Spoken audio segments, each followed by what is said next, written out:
I learned something very recently that I was shocked to read it, and in fact, I didn't believe it at first.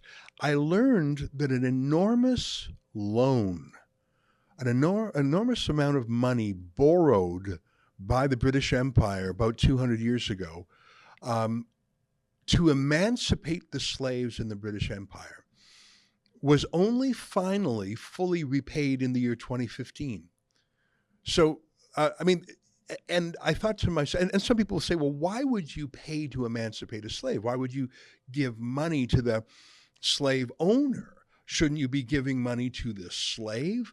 But I think if you want to be realistic and if you want to talk about how the world was and how the world is in many parts to this day, slavery was an essential part of the economy, especially in the New World, especially in the Caribbean, especially in South America. And if you were to simply ban and make illegal the ownership of slaves, every interest that depended on slaves would obviously reject it. And the whole idea is, can you actually get things done? Can you actually get things done in Parliament and have it effected through the law and have the judges and the military and the state behind you? If you simply propose we're going to end slavery tomorrow, the likelihood of that happening, however much we might wish it would happen, was nil. So the combination of this gradual phase out of different degrees of slavery, combined with the largest loan I think ever taken, in fact, based on a GDP basis, the size of that loan was $250 billion. It was 40% of the entire GDP. It took nearly 200 years to pay off.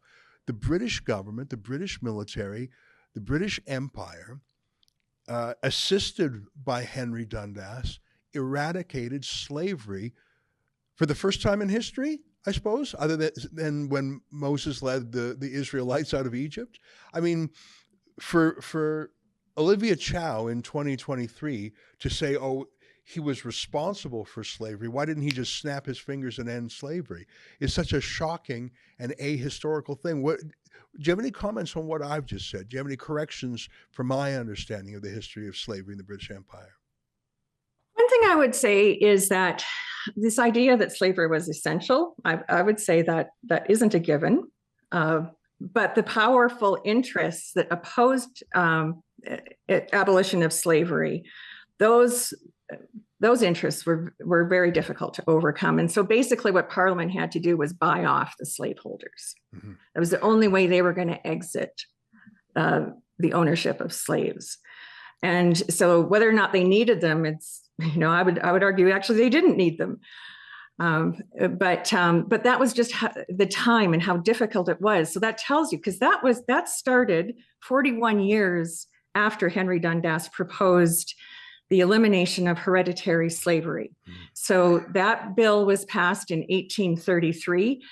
It didn't take effect until 1838. So even though it passed it in 1833, slaveholders still had 5 years within which they were entitled to the services of these slaves through some kind of apprenticeship that was in place. But full emancipation didn't happen until 1838. So that is 46 years after Henry Dundas proposed eliminating slavery within a generation and abolishing the slave trade within 7 to 8 years. So you can tell why he would have proposed this gradual process, because he understood the forces that were lined up against any government winding down slavery or the slave trade.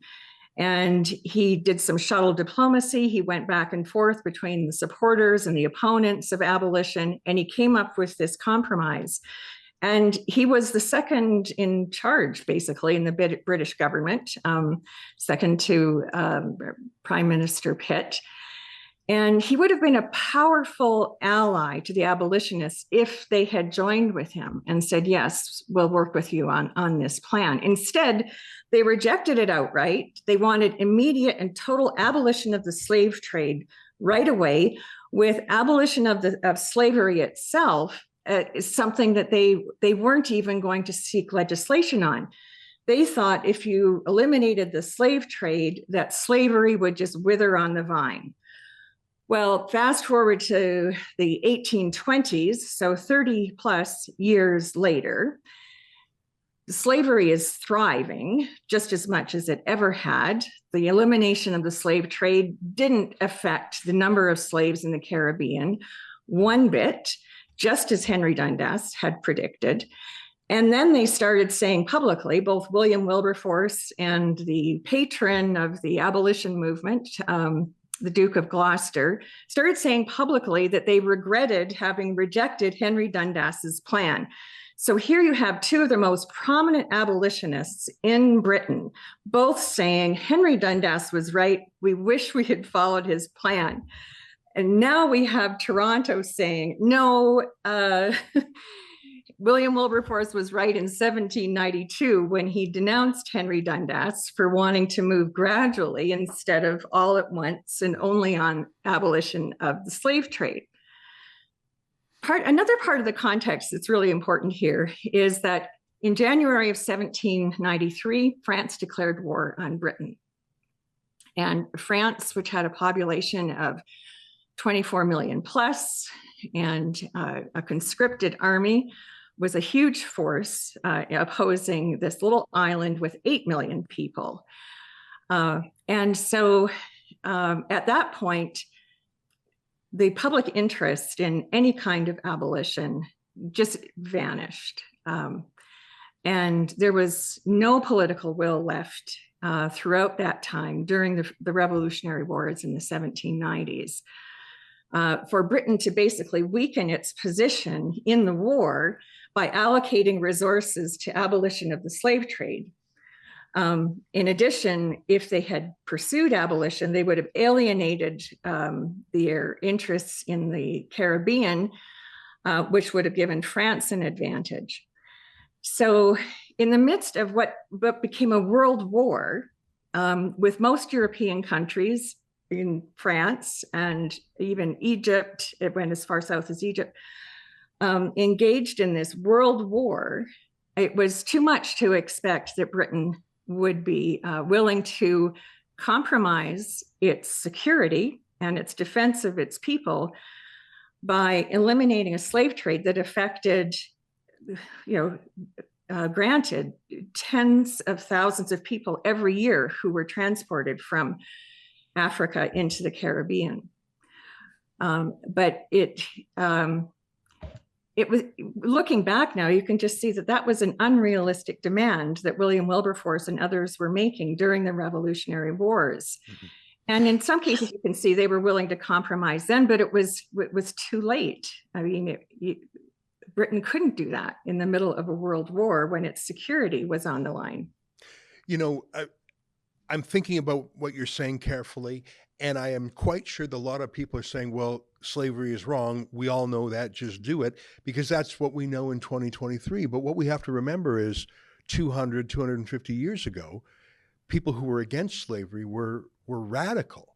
They wouldn't just be, quote, progressive. They would be regarded as, in some ways, unpatriotically so. Like, it was such a radical departure from not just the norms of the age, but of all time. There's been slavery since prehistoric times, since biblical times, in every single continent. So the idea that the world's leading empire would simply take away what was regarded as an economic asset, and I agree with you that that slavery was not required, but it was a benefit, free labor. What's not to like if you are an amoral businessman?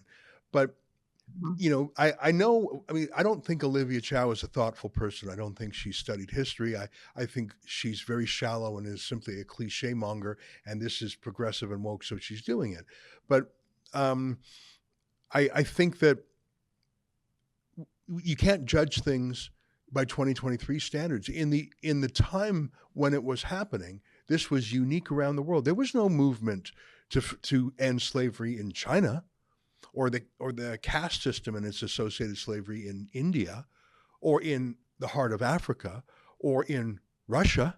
There was slavery in all these places. And in fact, for 50 years, not only did the Brits abolish slavery, but the West Africa Squadron of the Royal Navy, for another 50 years, tracked down, captured slaving ships off the west coast of Africa, captured and seized the ships, and freed the slaves. So they weren't just banning slavery and the slave trade in the British Empire. They were stopping it anywhere and everywhere. That is unique. Borrowing $250 billion, taking 2 centuries to pay it off, sending the Navy on a 50, not a 1 week photo op, but a 50-year project to stop slavery is the most progressive and life-affirming thing perhaps ever done in history. And in addition to that, 1,600 British soldiers lost their lives on those ships when they were fighting the slaving ships and trying to capture them. So it was a huge sacrifice for the country, and it was a very revolutionary idea for the time. Although France also did embrace it for a period of time in the 1790s, although it then later reversed the abolition of slavery. But for a brief time in the 1790s, France, partly as a way to unleash the forces of the Black inhabitants of the Caribbean against the British, declared emancipation of those slaves, but then reimposed slavery when it was no longer in France's interest to support emancipation. But yeah, it was definitely a revolutionary thing to do. Slavery was ubiquitous throughout the world. And so it was really a new way of thinking about relationships between human beings.